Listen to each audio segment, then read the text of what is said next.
Welcome to 365 Days of Healing. We're going to explore metaphysics today. I spoke about that a couple of days ago in our discussion around energy and motions and emotions, and why it's so important that we integrate all the emotions that arise within us, even the so-called negative emotions, because in particular they are the ones that hold so much power to transcend. They really are golden. If we reframe things like anger, despair, sorrow, grief, panic, anxiety, these are the kind of emotions that lead us into true breakthrough, true awakening.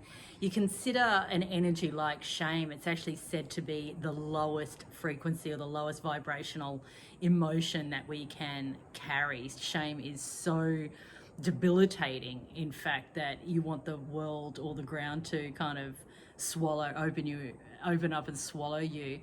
You just want to escape yourself. And so it seems paradoxical, because how can something that's so low in frequency, low in vibration, have the power to catapult us into the highest consciousness? But it's absolutely true. And it's when we suppress shame, or it's when we pretend that we're not feeling ashamed, we compartmentalize our shame, that it becomes a force field that really can take us down. It can overwhelm us. And this creates implosion. People that carry high levels of shame tend to want to take themselves out of the game. So suicide is really something that is very common for people that are carrying the frequency of shame. Now, everyone carries the frequency of shame, because we've all made so-called mistakes in our life that we're ashamed of, that we wish we had have taken the higher road, but we weren't capable at that time. But this is the third dimension, and the third dimension is a earth school or a playground where we have free will, free choice. And so we're not meant to get it right every step of the way, because that's not how we learn in the third dimension. We learn in the third dimension through limitation. We learn by making these so-called mistakes and the banging the head against the proverbial brick wall until we go, oh, I can't do that to myself anymore.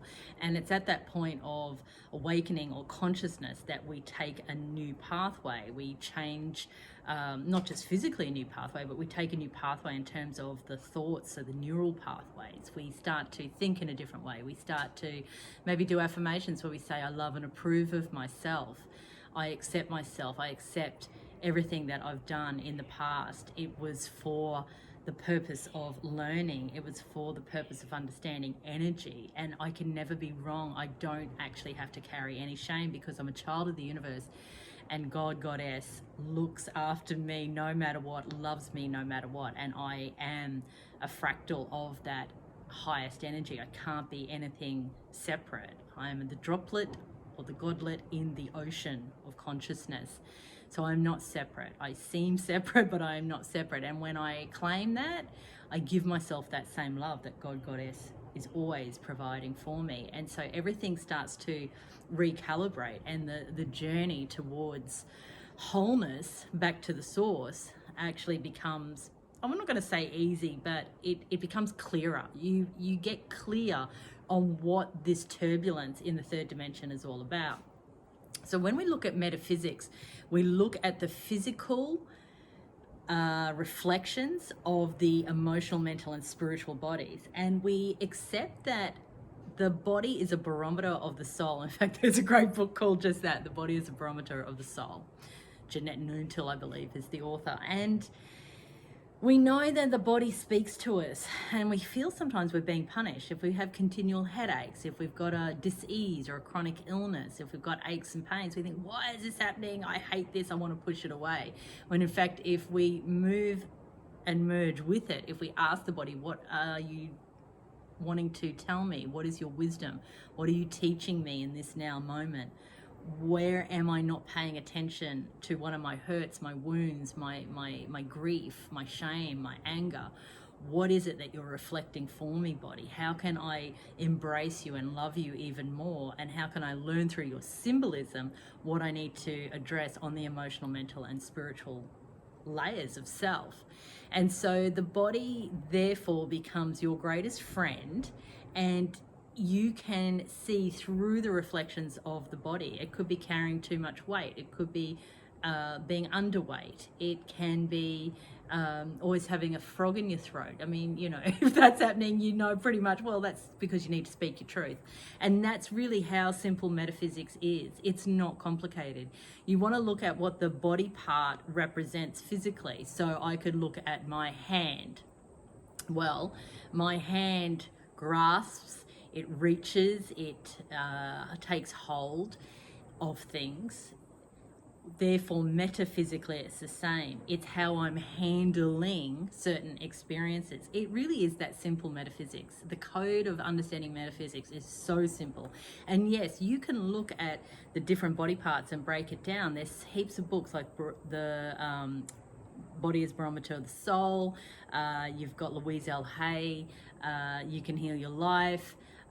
Yvette Rose has another great, it's a huge book actually. I don't have that one, but I know Greg absolutely loves that one. But that's to do with metaphysics as well. I can't remember the name of that book off the top of my head, but look, if you know that book, write it down in the comments. And there's other ways, of course, that if you need the ABC of metaphysics, you can have a look. But once you understand the code of metaphysics, you can read yourself, because no book is going to tell you in a fine-tuned sense what's going on for you. Only you know through the feeling in the body. It's going to be the same feeling in the emotions. And therefore you'll connect to what are the thoughts that I'm having, obsessive thoughts going around and around that are creating this emotion, that are creating this reflection in the body.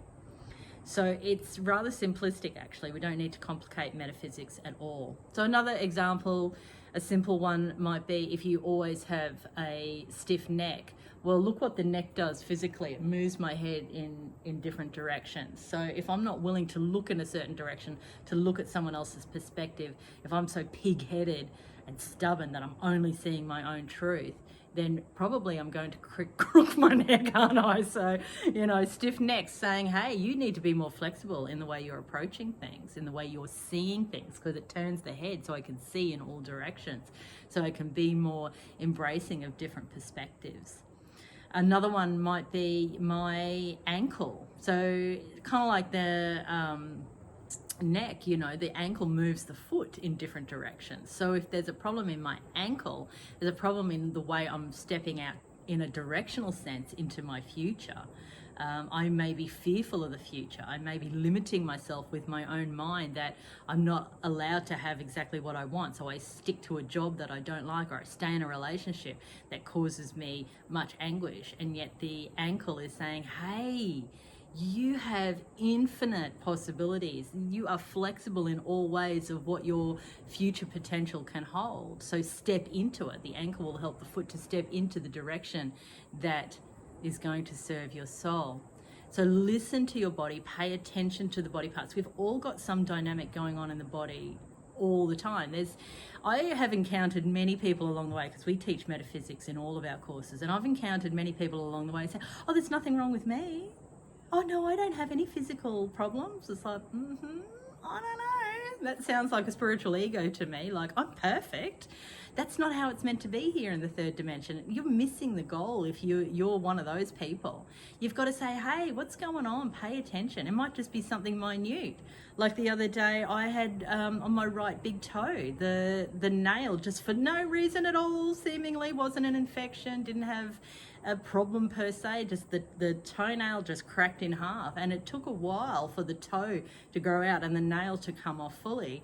And in fact, the nail came off fully when I completed a move. I moved home, and day one of moving into the new home, the nail was finally ready to release, and there was new growth, a new way forward. So I was really splitting from the old way, the toe related to the foot. So think of what foot would mean, holding ground, and the toe would be the details of all of that. So I was in this, so many details got to move. Oh my God, can I do all this and run my business and do all these things? And so when my toe showed itself, hey, you're not centered here, it's just a reflection. It's not a punishment. It's a reflection back to me. It's like, just you're okay. The details are taken care of. So I would change my neural pathways to all details are taken care of. God, Goddess, Source looks after me in every single now moment. And in fact, as I say, the toenail just came off elegantly without pain. If I had reefed it off at the time, oh man, you know how like sensitive those parts of the body are. Like I would have caused myself a lot more pain. So no right, no wrong. You know, we've all carrying something. I've had asthma since I was a child. And I know when my asthma flares up, there's so much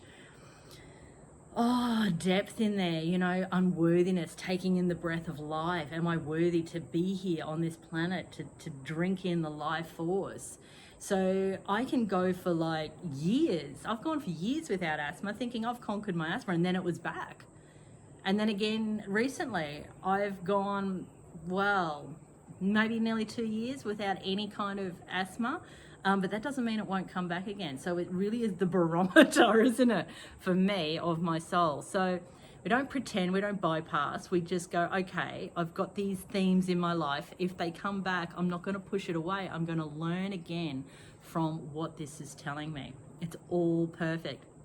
So maybe for today, grab your journal, write down just some physical sensations, dynamics, pain, chronic or acute, illness, disease, and without punishing yourself, without saying what's wrong with me. Be curious. Say, hey body, I love you so much. What are you telling me? Because we're a team, we work together as one, and you are showing me the way, and I can pay attention and I can learn through your wisdom, and I can write down what are those body parts representing? What does that mean emotionally? What does that mean in terms of the types of thoughts that I'm having? How can I create my own affirmations to transcend this? So for me, lungs, I would say, I am worthy, I am worthy, I am worthy. I breathe in life. I deserve to be here and have a full, abundant life. So you can do the same thing, whatever's going on for you at the moment in your physical body. So metaphysics, meta meaning beyond the physics, beyond the physical. Look at the body, let it lead the way, let it show you, let it be your best friend. It's so beautiful. Love your body. When you love your body, you don't have to force yourself to exercise, to eat well. You just naturally want to take care of your body. And so it creates its own power in the way that it then is like a circle coming back to you of health and ease and just experiencing life like you're meant to. I think sometimes we forget just how good we're meant to feel here. So I'm sending you all much love and namaste.